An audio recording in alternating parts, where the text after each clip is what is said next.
హాస్య బ్రహ్మ చాలా రిచ్ అంట.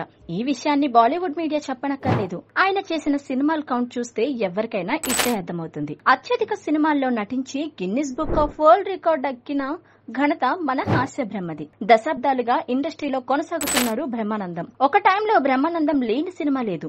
దాదాపు అదే టైంలో కొంతమంది హీరోలతో సమానంగా మరికొంతమంది హీరోల కంటే ఎక్కువగా రెమ్యునరేషన్ తీసుకున్న ట్రాక్ రికార్డ్ ఆయన సొంతం. అలా పేరుతో పాటు వందల కోట్ల రూపాయల ఆస్తి కూడా వచ్చి చేరింది. అంతేకాదు తాజాగా వచ్చిన కల్కి సినిమాలో కూడా బ్రహ్మానందం ఉన్నారు. ఆ మూవీకి ఆయన అటు ఇటుగా 2 కోట్ల రూపాయలు తీసుకున్నారట. ప్రస్తుతం సెలెక్టివ్ గా సినిమాలు చేస్తున్న బ్రహ్మి చాలా మంది హీరోల కంటే ఎక్కువ ఆస్తి కలిగి ఉన్నారు. తెలుగు ప్రేక్షకులకు బ్రహ్మానందం అంటే ఓ ఎమోషన్. ఈ తరం కూడా ఎమోజీలు, మీమ్స్ తో ఆయన్ను గుర్తు చేసుకుంటుందంటే అది ఆయన స్థాయి. బాలీవుడ్ లో పాపులర్ అయిన కపిల్ శర్మ అయినా, దేశవ్యాప్తంగా గుర్తింపు తెచ్చుకున్న జానీ లీవర్ అయినా మన బ్రహ్మానందం తర్వాతే.